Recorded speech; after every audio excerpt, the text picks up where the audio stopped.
Queria convidá-los, meus irmãos, nessa noite, a abrirem comigo no livro dos Salmos. E eu queria ler o Salmo de número 1. E eu queria meditar nesse Salmo com os irmãos e amigos nessa noite. Livro de Salmos, acredito que vai estar no projetor também. A partir do versículo 1 diz assim a Sagrada Escritura: Bem-aventurado é aquele que não anda no conselho dos ímpios, não se detém no caminho dos pecadores, nem se assenta na roda dos zombadores. Pelo contrário, o seu prazer está na lei do Senhor, e nessa lei medita de dia e de noite. Ele será como uma árvore plantada junto a ribeiros de água, que dá o seu fruto no tempo certo e cujas folhas não murcham. Tudo o que ele fizer prosperará.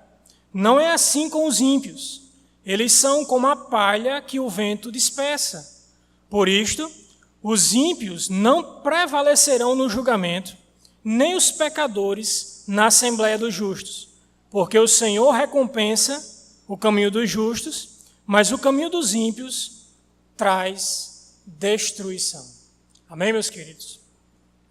Meus irmãos, nessa noite, com base nesse salmo, eu queria falar sobre as diferenças entre os justos e os ímpios. E, meus irmãos, existem vários tipos de salmos. Existem salmos, por exemplo, em que eles expressam um lamento. O salmista está passando por algum problema, e aí ele vai até Deus lamentando, pedindo socorro a Deus, pedindo ajuda a Deus.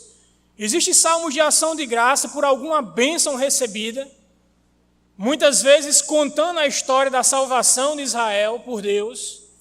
Existem salmos de confiança e existem salmos de sabedoria. E é justamente um desses salmos, o Salmo 1, que é o Salmo de sabedoria, que vai nos ensinar, meus queridos, como Deus quer que nós vivamos. Quando, meus irmãos, Esdras, depois que Israel volta do exílio, de que eles ficaram cativos por causa dos seus pecados, eles começaram a juntar todos os salmos para cantar e incluir esses salmos no culto. E aí, aqueles que estavam organizando os salmos escolheram o salmo número 1 para ser a introdução. E sabe por que ele escolheu o salmo número 1 para ser a introdução? Porque a compreensão desse salmo nos dará suporte para entender todos os outros. E não apenas todos os outros, mas também a própria existência humana. E quando nós olhamos para esse salmo, a sabedoria de Deus revelada nele nos ensina 3 diferenças entre o justo, entre aquele que teme a Deus, que ama a Deus, que obedece a Deus, e aquele que não teme a Deus, aquele que não obedece a Deus. E aí ele vai mostrar, meus irmãos, para mim e você, 3 diferenças entre aqueles que são justos e aqueles que são ímpios. E a primeira diferença, meus irmãos, que nós vemos nesse salmo, é que eles são diferentes no seu modo de viver. O justo e o ímpio, aquele que teme a Deus e aquele que não teme a Deus, eles são diferentes no modo, na forma como eles vivem. Eu quero chamar a atenção de vocês, meus irmãos, e olhem para o telão, aos versos 1 e 2. Note que esse salmo aqui há um chamado da parte de Deus para que haja uma separação, uma maneira diferente de viver da forma como o mundo vive. E olhe que ele vai dizendo: o justo é aquele que não segue o conselho dos ímpios. Veja que o salmo diz, ele é feliz, bem-aventurado aquele que não segue o conselho dos ímpios. E, meus irmãos, no mundo existem vários tipos de conselhos. Existem os conselhos bons e existem os conselhos ruins. Só existem esses 2 tipos de conselhos. E eu me lembro de um texto bíblico, lá em 2 Samuel, capítulo 13, que conta a história de Amnon e Tamar, 2 filhos de Davi. Amnon ficou perdidamente apaixonado pela própria irmã. E aí aparece um homem chamado Jonadab.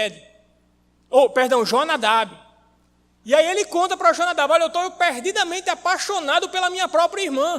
O que é que eu vou fazer? Como é que eu posso ficar com ela? E aí Jonadab diz: olha, inventa que tu está doente. E quando teu pai vier visitar, diga a seu pai que você quer que ela venha lhe dar de comer aqui na cama. E aquele homem escuta esse conselho daquele homem ímpio. E o que é que acontece? Ele pega e tem relações sexuais com a própria irmã contra a vontade da irmã. Qual foi o resultado de seguir esse conselho ímpio? Ele morreu. Absalão, o irmão dela, quando soube disso, se encheu de ira e o matou. Veja que o conselho do ímpio só vai levar à ruína. Isso deve nos fazer, meus irmãos, refletir que tipo de conselho nós estamos seguindo. A quem é que você escuta quando há crise no seu casamento? Você busca se aconselhar com alguém que compreende a palavra de Deus e que lhe leva até a palavra de Deus?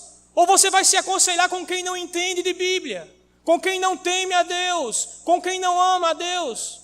A quem é que com quem você se aconselha quando você está passando por uma crise dentro da igreja? Não saia da igreja. A igreja só tem hipócrita. A igreja é isso, a igreja é aquilo, a outro. E aí você sai da igreja para se juntar com quem não quer estar na igreja.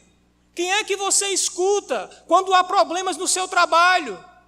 A que tipo de conselho você tem seguido quando a sua família está em crise? Que tipo de conselho você tem seguido? Os conselhos com base na palavra de Deus, nas orientações de Deus, ou no seu coração que muitas vezes é influenciado pelos conselhos que o mundo dá? Aqueles que se aconselham com o mundo, aqueles que não ouvem, meus irmãos, o conselho de Deus, eles estão fadados a fracassar na vida. Porque só Deus é um conselheiro fiel. Só Deus conhece todas as coisas necessárias para a nossa vida. Mas veja que ele vai adiante. Ele diz que o homem de Deus, o justo, ele não anda no conselho dos ímpios. Mas o texto também diz que ele não se detém no caminho dos pecadores. A palavra se deter aqui, meus irmãos, traz a ideia de permanecer. É a ideia de que você está ali e não sai dali. Por que que o Salmo traz essa segunda cláusula? Porque muitas vezes, meus irmãos, devido às circunstâncias, às vezes por frieza espiritual da nossa vida, nós infelizmente não seguimos o conselho bíblico. E muitas vezes nós seguimos o conselho do ímpio, de gente que não teme a Deus, de gente que não ama a Deus. Mas mesmo a pessoa que peca contra o Senhor, seguindo o conselho e começa a caminhar, imitando o mundo, uma hora ele faz que nem o jovem rico. Ele cai em si. O jovem rico começou a pecar. Ele começa a trilhar um caminho totalmente diferente da vontade do Pai dele da terra, como também do Pai celestial. E ele continua caminhando distante de Deus. Mas uma hora, ele parou e ele refletiu. E o que aconteceu? Ele voltou. Um justo, ele pode cair, porque ele é pecador. Ele pode dar ouvidos a um mau conselho e cometer um pecado. Mas eu duvido muito que um justo permaneça nele, que ele pare naquele caminho e continue caminhando, com o seu coração sendo endurecido, ficando cada vez mais afundado no pecado e distante de Deus. Uma hora ou outra o Espírito Santo, ou propriamente a disciplina de Deus, cairá sobre ele, e ele vai cair em si, e ele vai sair desse caminho. Sabe o que é que acontece com uma pessoa que escuta o conselho dos ímpios, que segue esse padrão do mundo, que trilha o caminho do mundo para distante de Deus? Sabe o que é que acontece? Ele acaba se tornando parte desse mundo. Não é isso que o texto diz? Veja, ele não escuta o conselho dos ímpios, ele não se detém no caminho dos pecadores, mas veja o que o texto diz: ele não se assenta na roda dos zombadores. Outras traduções dizem escarnecedores.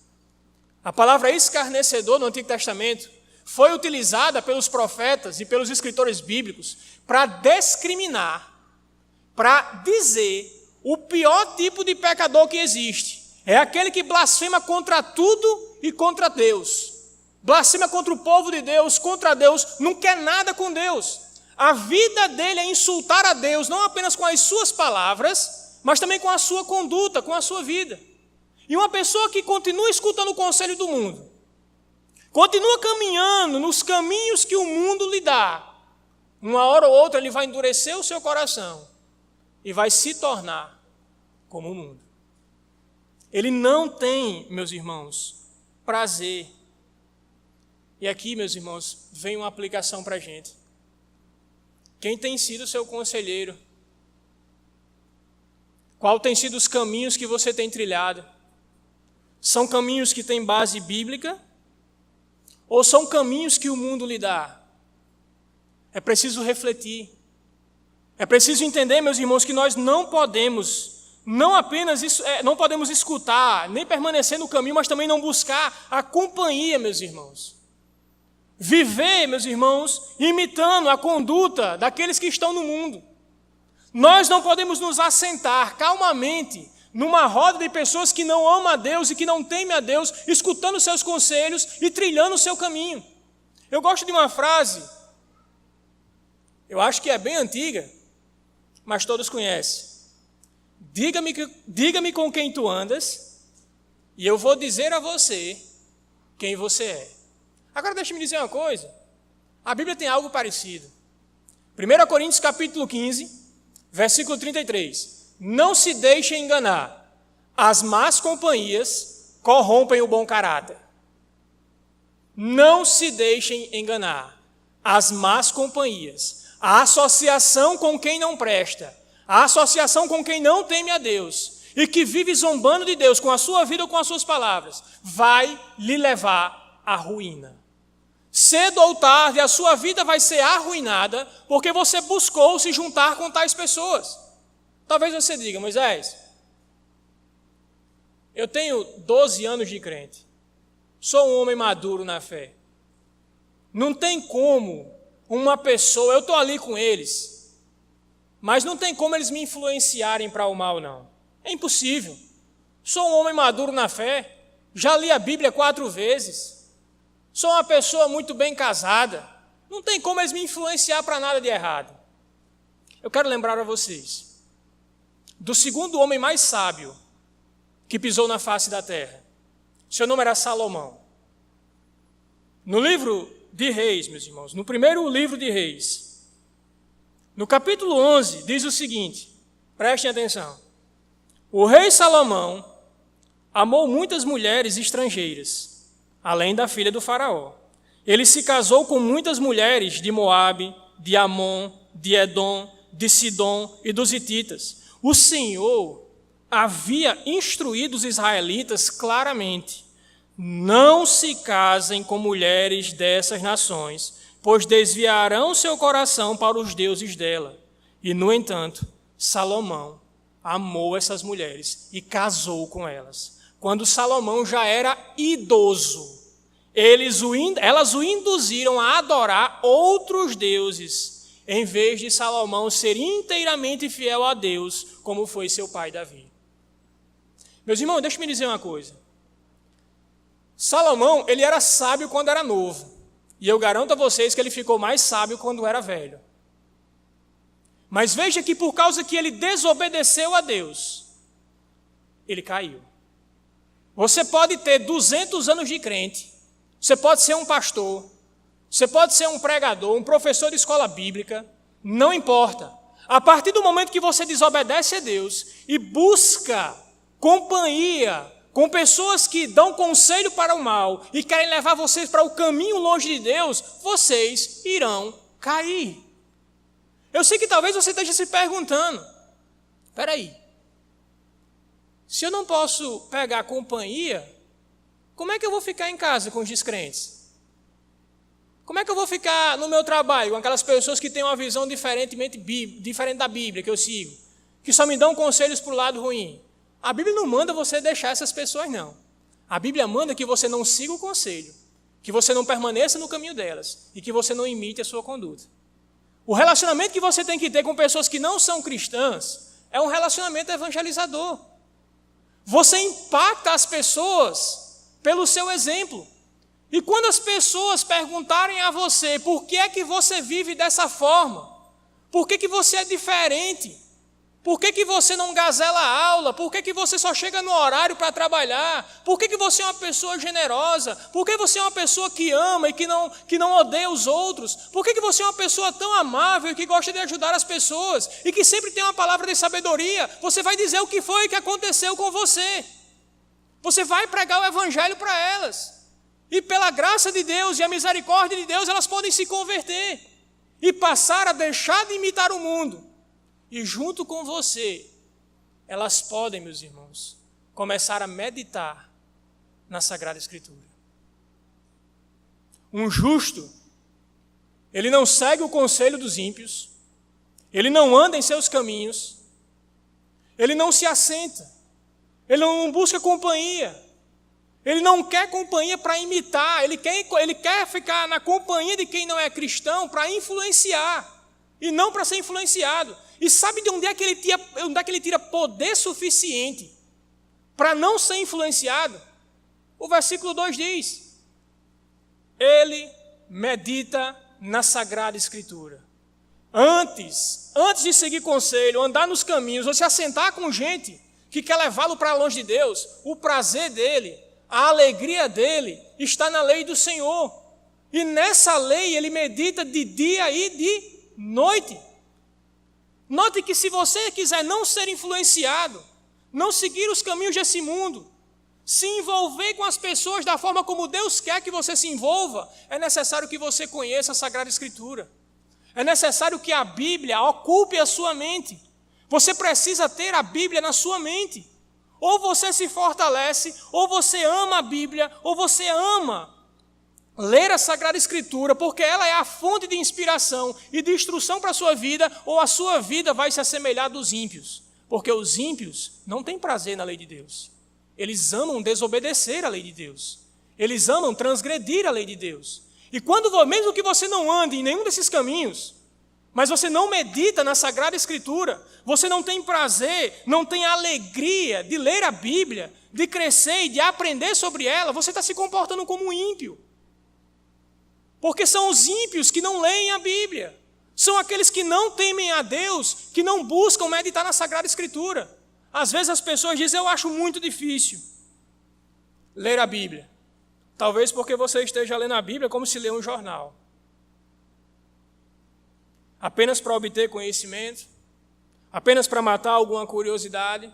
Mas quando você medita, o que é meditar? É colocar a Bíblia na sua mente. É você ler um texto, parar nesse texto e perguntar a esse texto o que Deus quer. Que esse texto, qual é a vontade de Deus revelada nesse texto para a minha vida? Como eu posso aplicar esse texto na minha vida? Como eu posso viver essa verdade e eu posso também ensinar essa verdade àqueles que estão à minha volta? É necessário, meus irmãos, que a gente entenda que um justo, ele vai amar a lei de Deus. E não é algo forçado, por temor, ou por medo, ou por causa de alguma circunstância. Não, eu vou ler a Bíblia para Deus me abençoar. Não, eu vou ler a Bíblia quando eu sair desse problema. Ou eu vou ler a Bíblia porque eu estou nesse problema. Não. Os justos, eles amam a lei de Deus. Eles amam meditar. É um prazer para eles estar em contato com a palavra de Deus. E se você não sente esse desejo em seu coração, é melhor que você avalie a sua vida. Porque se esse livro não estiver na sua mente, se os conselhos desse livro, se os caminhos desse livro não estiverem na sua mente, se esse livro não for sua companhia, a sua companhia provavelmente será o mundo. Os seus conselhos serão do mundo. Você estará trilhando os conselhos do mundo e caminhando os caminhos do mundo. E nós não fomos chamados para isso, meus irmãos. O mundo vai passar, cedo ou tarde. Mas aquele que faz a vontade do Senhor vai permanecer para todo o sempre. Amém, irmãos? Então, em primeiro lugar, Os justos diferem dos ímpios na sua forma de viver. Eles amam a Bíblia. É dela que eles tiram conselhos. São os caminhos dela que eles trilham. E é a companhia dela e do povo que ama ela que ele busca estar junto. Mas, meus irmãos, a meditação e a obediência à lei de Deus, ela aponta para mais duas condições, duas diferenças entre os justos e ímpios. Em segundo lugar, os justos e os ímpios, eles são diferentes na sua condição atual. Veja o que diz, meus irmãos, o verso 3 e 4. Ele será como a árvore plantada junto a ribeiros, cuja folha... Ele será plantado como a árvore junto a correntes de águas, que dá o seu fruto no tempo certo, cujas folhagens não murcha, e tudo o que ele faz prosperará. Não é assim com os ímpios. Eles são como a palha que o vento dispersa. Veja a condição, meus irmãos, do justo. Nós vimos a maneira dele andar. Agora vejam a condição desse homem. Veja a condição do justo. E aí, meus irmãos, o salmista ele usa a metáfora de uma árvore. Uma árvore que está plantada junto a ribeiros de água. Agora eu quero chamar a atenção para vocês. Todas as bênçãos na vida do justo, que tem prazer na lei do Senhor, e que nela medita de dia e de noite, são consequências do favor de Deus a ele. São as recompensas que o Senhor dá a ele. Eu quero chamar a atenção que a árvore foi plantada.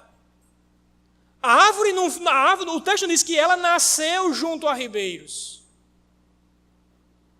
O texto diz que ela foi plantada. Alguém plantou essa árvore. E eu digo quem foi que plantou essa árvore. Deus. Deus plantou essa árvore. E Ele plantou essa árvore para ter inúmeros benefícios. A condição atual do justo é uma condição maravilhosa. Vejam os benefícios, ele está sempre seguro. Você já viu uma árvore no leito do rio morrer? A não ser que o leito do rio seque. Mas aí o texto diz que está no plural, ribeiros, não diz ribeiro, diz ribeiros. A ideia é que se um secar, o outro está cheio. A ideia aqui é que Deus sempre vai sustentar aquela pessoa que medita na lei dele de dia e de noite. Deus sempre vai sustentar aquele que ama a lei dele, aquele que busca obedecer a ele, ele vai sustentá-lo. Sempre haverá água abundante para evitar que a nossa vida murche como uma planta seca. Sempre haverá uma água revitalizadora vinda de Deus. Aliás, nós temos a fonte maior. Nós temos a fonte de águas vivas. Nós temos o próprio Cristo. Ele diz que Ele é a água da vida. Uma vez provando dele, nós nos tornaremos fontes a jorrar para a vida eterna. Jamais teremos sede, ele diz. Aquele que bebe de mim jamais terá sede. Ele sempre estará seguro nas mãos de Deus. A seca, as tempestades não arrancarão a vida dele, as raízes deles estão muito bem fincadas na vontade de Deus. E é da água da vida, é da água de Deus, o próprio Cristo, que ele se alimenta.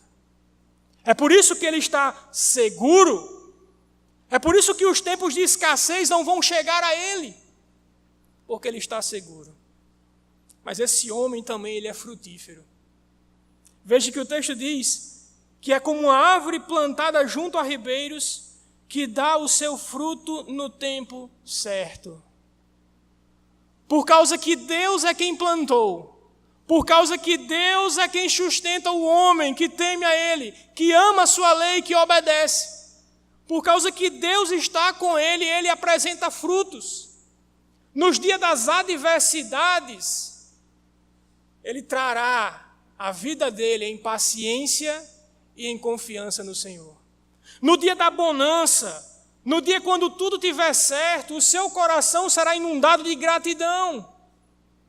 No dia em que surgirem a oportunidade para que ele trabalhe na obra do Senhor, ele vai ter zelo.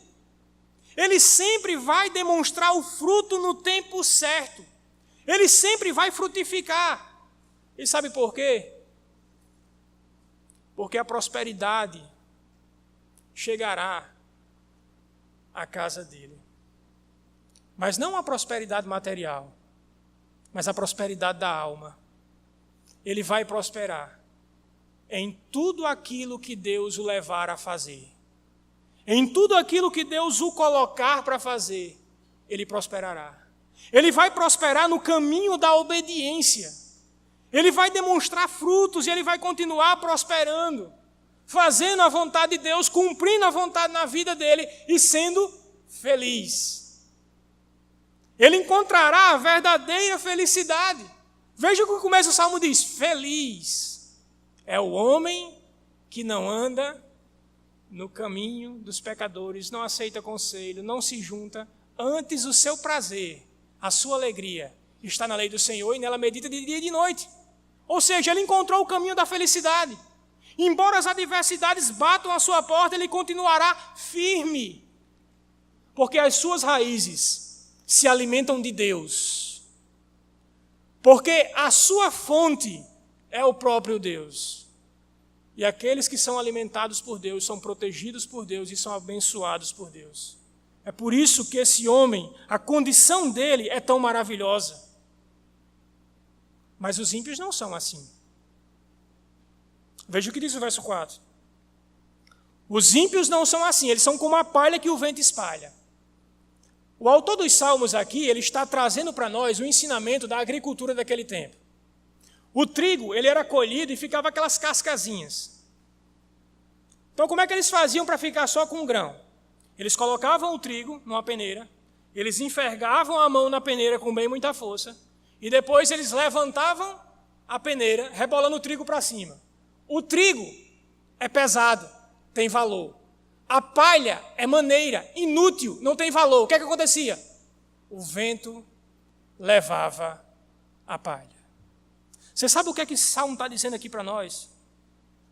Que aqueles que não amam a Deus, que aqueles que não escutam a Deus, que aqueles que caminham distante de Deus e que procuram se associar com pessoas que não temem a Deus, que zombam de Deus, que blasfemam contra Deus e que imitam a conduta dessas pessoas, essas pessoas não têm utilidade nenhuma para Deus. Nenhuma utilidade para Deus. São como uma casca que não tinha utilidade nenhuma para aquele agricultor do Antigo Testamento. Jesus disse que toda árvore que não der fruto será cortada e lançada no fogo. Nós estamos aqui, meus irmãos, nesse mundo, nós somos criados por Deus, abençoados, cuidados por Deus, para que nós possamos viver uma vida que os nossos frutos glorifiquem a Deus. O nosso modo de vida precisa glorificar a Deus. E você precisa avaliar a sua vida nessa noite. Você precisa avaliar que tipo de conselho você está seguindo, que tipo de caminho você tem andado e que tipo de pessoas têm sido a sua companhia. Você precisa avaliar se a sua alegria está na lei do Senhor ou se a sua razão de ser, a sua alegria estão nas coisas, nas pessoas ou em qualquer outro lugar. Se você ama qualquer outra coisa mais do que a Deus, você se tornou um idólatra. Porque você precisa amar a Deus sobre todas as coisas. Você precisa avaliar a sua vida nessa noite. Quais têm sido os frutos que você tem demonstrado? Ganância por dinheiro? Cobiça no seu coração? Inveja? Maledicência contra seus líderes? Que tipo de fruto você tem revelado? O tipo de fruto que você tem demonstrado aponta para a sua condição. Se você é uma árvore muito bem plantada, ou se você é como uma casca que não tem valor nenhum para Deus, que é espalhada pelo vento, Essa é a condição do ímpio. A condição do justo é abençoada.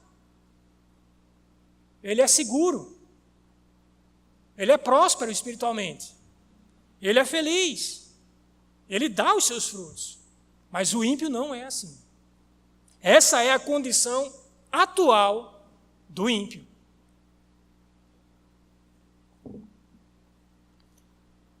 Mas os justos e os ímpios, eles não são diferentes apenas na sua maneira de viver e na sua condição atual. Eles são diferentes também na sua condição final. A condição atual aqui aponta só para um pequeno vislumbre do que será no futuro. Veja o que diz os versos 5 e 6. Por isso, os ímpios não prevalecerão no julgamento, nem os pecadores na assembleia dos justos, porque o Senhor recompensa o caminho dos justos, mas o caminho do ímpio leva à destruição. Veja que eles são diferentes na maneira como eles vivem, na sua condição hoje, mas eles também são diferentes na sua condição futura. Os ímpios, meus irmãos, serão separados da congregação dos justos e condenados no tribunal de Deus. Eles não podem permanecer na congregação dos justos. Eles não podem permanecer perto dos justos, sabe por quê? Porque eles são trevas. E os justos são luz. E as trevas odeiam a luz. Porque quando eles veem as obras da luz, as suas obras são reprovadas. Os ímpios não querem nada com o povo de Deus. A única coisa que os ímpios querem é destruir o povo de Deus, é levar o povo de Deus para longe de Deus. É a única coisa que eles querem. Eles não podem permanecer conosco. Eles não têm direito. E no futuro, um dia, Jesus virá e vai separar o joio do trigo, as ovelhas do bode. Talvez na igreja haja ímpios disfarçados de crentes. Tem o nome de crente, mas vive como o mundo vive. Vive nos conselhos do mundo e vive misturado com o mundo, mas diz que é crente. Às vezes, ele oculta em seu coração que segue os conselhos, os caminhos e que ama as coisas desse mundo. Mas um dia aquilo que tem no coração dele vai sair para fora. E se não sair, no dia que Jesus voltar, vai tirar para fora. E vai mostrar que ele não permanece na presença dele. Porque os seus caminhos não são os caminhos de Deus e nem os pensamentos dele são pensamentos de Deus. É por isso que eles serão separados, serão colocados, meus irmãos, num lugar de tormento. Eu sei que na igreja, durante a história, sempre houve pessoas que, se dizendo crentes, a única coisa que eles conseguiram foi trazer escândalo para o evangelho. Isso muitas vezes pesa no coração do líder, pesa no coração da igreja. Mas nós devemos lembrar que um dia as coisas serão ajustadas. E é por isso que nós não devemos, meus irmãos, ter inveja dos ímpios. Às vezes, talvez a gente pense como Asaf, no Salmo 73.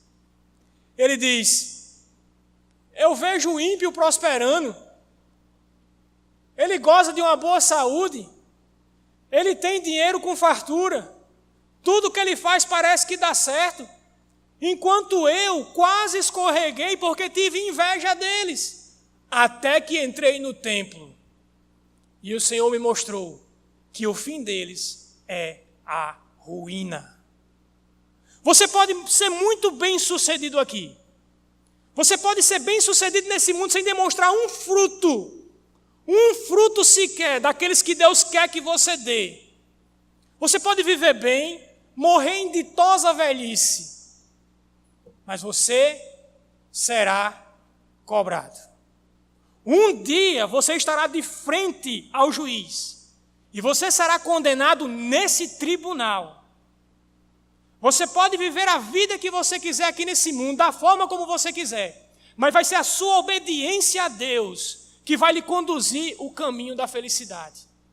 Obediência e felicidade estão tão bem casados que só o caminho do pecado pode anunciar o divórcio.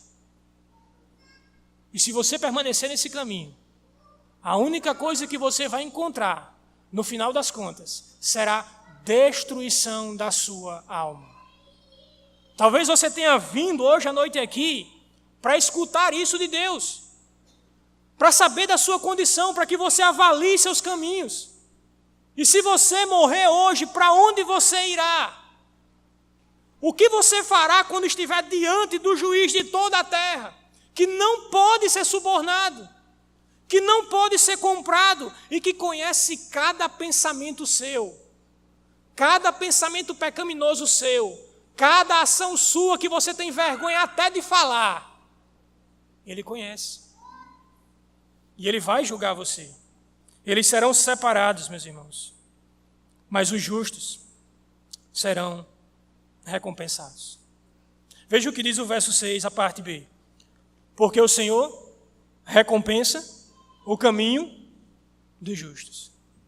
Eu quero dizer a vocês, meus irmãos, que vale a pena servir a Deus.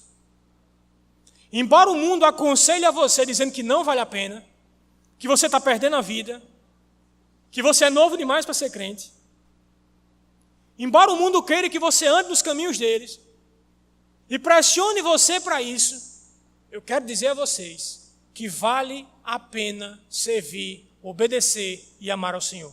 Vale a pena. Nós seremos recompensados. Haverá alegria suficiente no céu para compensar cada sofrimento que você passou aqui na terra, na tentativa desesperada de ouvir, de obedecer e de caminhar com Deus. Eu digo a vocês que há recompensa suficiente para pagar qualquer perca, qualquer dano que a gente sofra no caminho da obediência e no caminho da santidade. Amém, irmãos? Então essas são as três diferenças.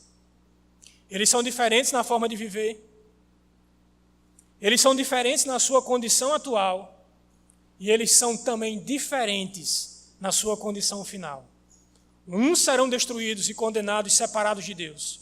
Os outros serão abençoados e estarão com Deus para sempre. Agora eu quero me dirigir a você, meu irmão e amigo que nos visita nessa noite.